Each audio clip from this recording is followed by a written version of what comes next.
Bismillahirrahmanirrahim. Assalamualaikum warahmatullahi wabarakatuh. Salam toleransi. Di sini kami ingin mempresentasikan makalah kami yang berjudul Pancasila sebagai Ideologi Bangsa Indonesia dan akan dipresentasikan oleh saudara kami. Untuk saudara Rara, silakan. Jadi di sini saya akan mulai dari sejarah berdirinya Pancasila. Pancasila lahir pada 1 Juni 1945 ketika Insinyur Soekarno menyampaikan pidato lahirnya Pancasila dalam sidang BPUPKI. Pancasila menjadi dasar negara Indonesia dan terdiri dari 5 sila, yaitu ketuhanan yang Maha Esa, kemanusiaan yang adil dan beradab, persatuan Indonesia, kerakyatan yang dipimpin oleh hikmah kebijaksanaan dalam permusyawaratan atau perwakilan, dan keadilan sosial bagi seluruh rakyat Indonesia. Nah, kita lanjut ke ideologinya. Ideologi itu adalah sistem pemikiran, nilai, dan keyakinan yang menjadi dasar pandangan hidup. Pancasila sebagai ideologi bangsa seharusnya menjadi panduan dalam kehidupan politik, sosial, ekonomi, dan budaya. Namun masih ada pelanggaran terhadap nilai-nilai Pancasila, seperti kurangnya toleransi dan penghormatan kepada agama lain. Penyebabnya adalah kurangnya edukasi dan peran orang tua dalam mengajarkan nilai-nilai Pancasila tersebut. Oleh karena itu, penting bagi kita untuk memahami dan mengamalkan nilai-nilai Pancasila dalam kehidupan sehari-hari untuk membangun masyarakat yang harmonis, toleran, dan sejahtera. Baik, saya akan melanjutkan. Jadi ada beberapa butir pengamalan Pancasila untuk setiap sila. Jadi sila pertama, ketuhanan yang Maha Esa. Jadi sila ini percaya akan adanya Tuhan yang Maha Esa serta menjalankan perintah dan menjauhi larangannya sesuai dengan kepercayaan masing-masing. Saling menghormati, memeluk agama lain, memiliki toleransi antar umat beragama. Dan sila kedua, kemanusiaan yang adil dan beradab. Jadi sila ini mengakui dan memperlakukan manusia sesuai dengan harkat dan martabatnya sebagai makhluk Tuhan yang Maha Esa. Mengakui persamaan derajat, persamaan hak dan kewajiban asasi setiap manusia tanpa membeda-bedakan suku, keturunan, agama, kepercayaan, jenis kelamin, kedudukan sosial, warna kulit, dan sebagainya. Mengembangkan sikap saling mencintai sesama manusia. Dan sila ketiga, persatuan Indonesia. Jadi sila ini mampu menempatkan persatuan, kesatuan, serta kepentingan dan keselamatan bangsa dan negara sebagai kepentingan bersama. Sanggup dan rela berkorban untuk kepentingan negara dan bangsa apabila diperlukan. Dan sila keempat, kerakyatan yang dipimpin oleh hikmat kebijaksanaan dan permusyawaratan perwakilan. Jadi sila ini sebagai warga negara dan warga masyarakat, setiap manusia punya kedudukan hak dan kewajiban yang sama. Tidak boleh memaksa kehendak kepada orang lain, mengutamakan musyawarah dalam mengambil keputusan untuk kepentingan bersama. Dan sila kelima, keadilan sosial bagi seluruh rakyat Indonesia. Jadi sila ini menjunjung tinggi keadilan sosial di kehidupan bermasyarakat, khususnya dalam bidang ekonomi, politik, pendidikan, dan seterusnya. Menghormati hak dan kewajiban orang lain, menghargai hasil karya orang lain, menjunjung tinggi sikap saling membantu dan tolong menolong.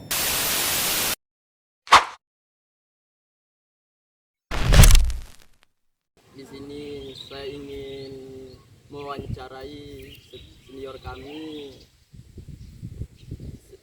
yang bernama Ilham. Ya, sebelum kami mewawancarai, saya ingin perkenalkan diri. Perkenalkan, nama saya Muhammad Furqon. Saya Fatimah Zahra. Saya Haifah Najwa. Baik, dan di sini saya ingin mewawancarai makalah saya yang berjudul Pancasila sebagai Ideologi Bangsa Indonesia. Jadi bagaimana menurut Abang, apakah Pancasila ini sudah diterapkan di kalangan masyarakat atau gimana, Bang? Oke, Pancasila sudah diterapkan atau belum? Jawabannya sudah tapi tidak maksimal. Coba Bang jelasin sudah tapi sudah belum maksimal gitu. Contoh sederhana adalah mungkin kelima-lima sila ini tidak dimaksimal penerapannya di masyarakat. Yang pertama ini ketuhanan. Negara memang mengatur kita untuk jadwal sholat, jadwal puasa, jadwal sebagainya. Tapi ketuhanan bukan hanya sebuah kegiatan formalitas seperti itu, tapi ada nilainya. Apa yang kita lakukan? Misal masih ada pemerintah yang korupsi, seharusnya tokoh publik tidak bisa mencerminkan apa yang berseberangan dengan ideologi kita. dalam Pancasila itu ketuhanan yang Maha Esa. Orang yang bertuhan pasti tidak suka atau Tuhan pasti melarang sesuatu yang buruk karena Tuhan itu Maha Baik dan korupsi itu bukan sesuatu yang baik. Jadi apakah yang dilanggar ini aja hanya sila pertama atau ada sila-sila yang lain juga? Kelima-limanya. Oh, terus coba dijelaskan lagi yang 2 sampai 5 itu. Oke. Yang selanjutnya kemanusiaan yang adil dan beradab. Kemanusiaan yang adil dan beradab. Jadi kita paham bahwa di Indonesia banyak manusia-manusia yang tidak beradil. Banyak hak-hak mereka yang dilanggar. Contoh di Papua, di NTT, dan di wilayah timur sebagainya. Dan di NTB juga ada beberapa. Hak kita untuk belajar itu tidak kita dapatkan. Hak untuk belajar tidak hanya datang, duduk, diam di dalam bangku. Tetapi sarana dan prasarana itu harus disediakan oleh negara. Contohnya buku, teknologi dan lainnya. Sementara di timur sana itu hanya ada sekolah, tidak ada perpustakaan. Selanjutnya persatuan Indonesia. Di Indonesia kita sangat tidak bisa, Indonesia tidak sangat sulit untuk bersatu. Karena ada suatu etnis yang mengagungkan dirinya sendiri, mengatakan mereka yang paling besar, semua pemimpin dari mereka. Sementara daerah-daerah yang terpinggirkan itu merasa diasingkan. Contoh, kalau memang kita Pancasila sudah diterapkan maksimal di Indonesia, tidak mungkin Papua ingin merdeka, tidak mungkin Aceh ingin merdeka, tidak mungkin Maluku ingin merdeka, tidak mungkin Bali ingin merdeka. Selanjutnya apa sila keempat? Persatuan Bukan. kerakyatan yang dipimpin oleh hikmat kebijaksanaan dalam permusyawarah. Banyaknya kebijakan di Indonesia ini tidak melalui musyawarah, tidak melalui musyawarah yang panjang. Bisa hanya duduk 1 kali, 2 kali langsung ambil keputusan. Tidak melalui permusyawaratan yang panjang. Contoh, kita ambil contoh wakil presiden kita, itu tidak melalui permusyawaratan yang panjang.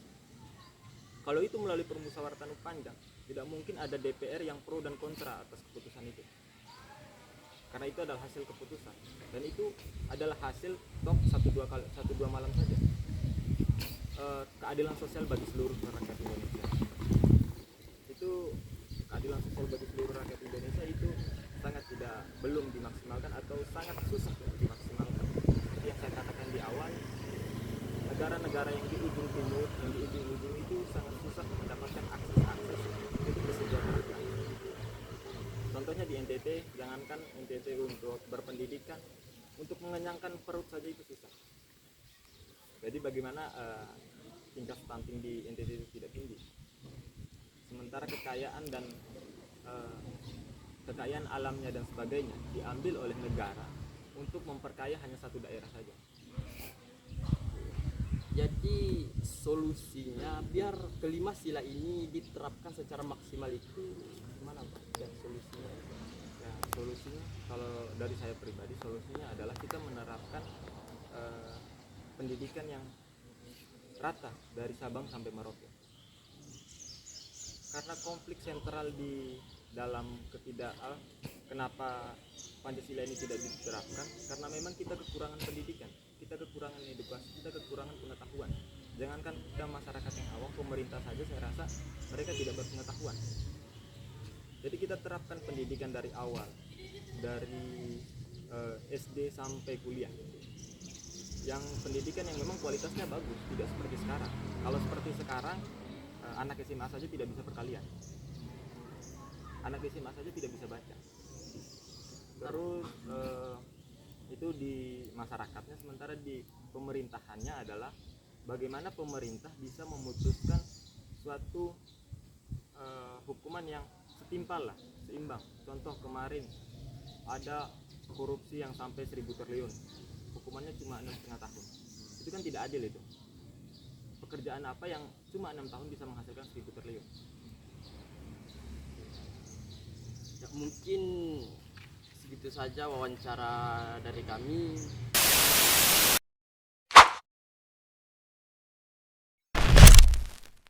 Oke, sekarang kita sudah berada di wawancara yang selanjutnya bersama dengan Mbak Ika. Di sini kita akan mewawancarai terkait dengan judul makalah kami yang berjudul Pancasila sebagai ideologi bangsa Indonesia.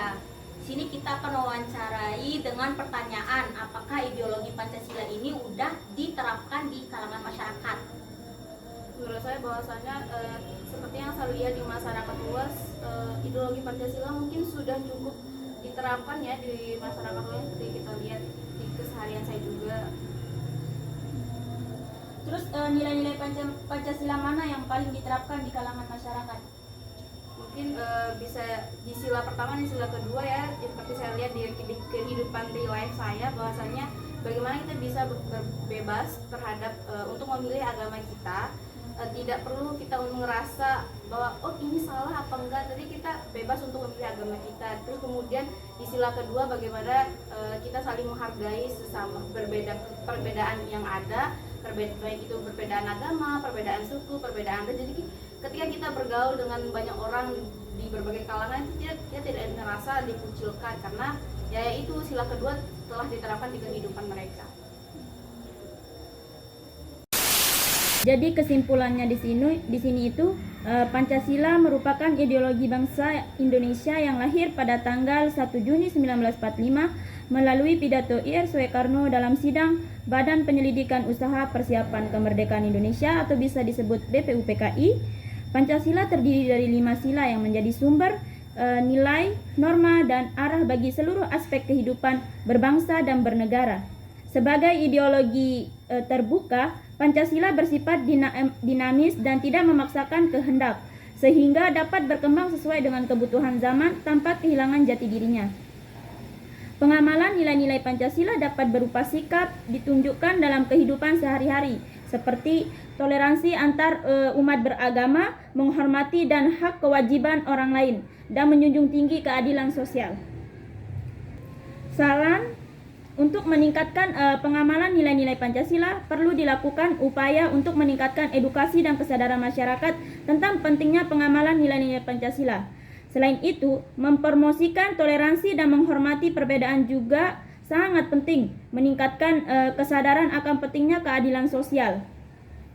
Dan kesejahteraan bagi seluruh rakyat Indonesia juga perlu dilakukan. Dengan demikian, Pancasila dapat menjadi landasan bagi bangsa Indonesia dalam menjalankan kehidupan bermasyarakat, berbangsa, dan bernegara yang lebih harmonis, sejahtera, dan keadilan.